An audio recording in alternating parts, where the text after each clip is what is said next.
उनकी छाती, उनके ब्रेस्ट पर किक करता है, और यही नहीं, अपनी खुद के प्राइवेट पार्ट्स को दिखाकर उसने जो शब्द कहे वो मैं नहीं कह सकती हूं यहां पर। ये उड़ीसा में हो रहा है, उस उड़ीसा में जहां आज भाजपा की सरकार के 100 दिन पूरे हुए हैं।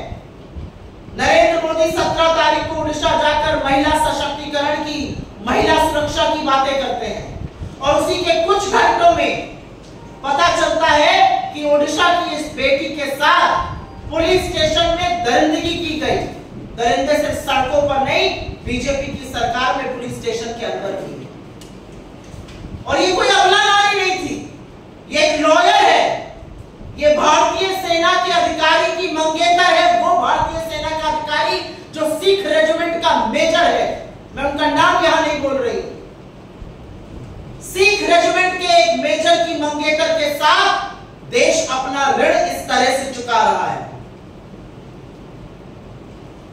ये वो इंडियन आर्मी ऑफिसर्स होते हैं जो रेगिस्तान की तपती गर्मी और सियाचिन की हाड़ कांपती ठंड में इस देश की सरहद की सुरक्षा करते हैं, और एक कृतज्ञ राष्ट्र उनको इस तरह से इस चीज का इनाम दे रहा है। वो लड़की चिल्लाती रही, मेरी मदद करो, मेरी मदद करो, और उसके बाद भी उसकी मदद करने के लिए कोई आगे नहीं आया। और ये असलियत है कि लड़की का असली यौन शोषण ओडिशा के एक पुलिस स्टेशन में उस सरकार के पुलिसकर्मियों द्वारा हुआ जो आज अपने 100 दिन मना रही है। ऐसा क्यों है कि जहां जहां भारतीय जनता पार्टी की सरकार बनती है, तथाकथित डबल इंजन की सरकार, वहां पर रक्षक भक्षक बन जाता है। ऐसा क्यों है कि भाजपा शासित हर राज्य में विक्टिम शेमिंग का मामला सामने आता है? पहले पीड़िता के चरित्र पर सवाल उठाए जाते थे, अब पीड़िता का यौन शोषण पुलिस स्टेशन के अंदर पुलिस के दरिंदे कर रहे हैं। ये क्यों होता है भारतीय जनता पार्टी शासित राज्यों में? और एक बात तो सच है, नरेंद्र मोदी दौड़ दौड़ कर इधर उधर प्रचार करेंगे, एक शब्द इस पर नहीं बोलेंगे। उनकी महिला मंत्री इस पर एक शब्द नहीं बोलेंगी। इस देश की महिला बाल विकास मंत्री कौन है? अगर मैं आप में से 10 लोगों से पूछूं तो एक व्यक्ति शायद इसका जवाब दे पाएगा।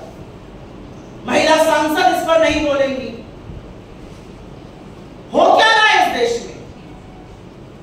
पुलिस को देखकर जिन अपराधियों की हाड़ कांप जानी चाहिए, उनसे बचने के लिए जब एक औरत पुलिस स्टेशन जाती है, वहां शरण, वहां सहारा, वहां मदद मांगती है, उसके साथ यौन शोषण पुलिस कर्मी करता है,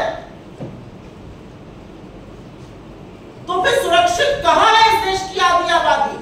कौन से सशक्तिकरण की बात होती है, ये जानना आज क्यों नहीं जरूरी है? और क्या आधी आबादी के लिए इस देश में कोई जगह नहीं बची है? और एक बात और सच है, और इस बात को मैं प्रबलता से बोलना चाहती हूं क्योंकि दोनों विषय जो हैं वो मेरे हृदय के बड़े समीप हैं।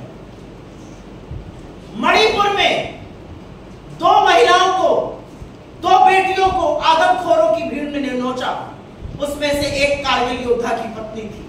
मध्य प्रदेश से मामला सामने आया है।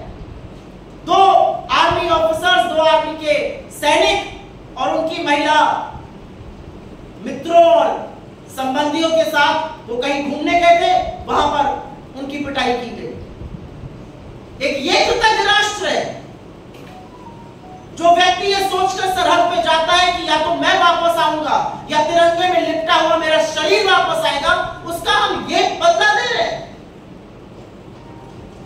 और सब चुप रहेंगे, सुई टपक सन्नाटा रहेगा, इस पर कोई आक्रोश नहीं होगा, इस पर कोई प्रदर्शन नहीं होगा, इस पर कुछ नहीं बोला जाएगा।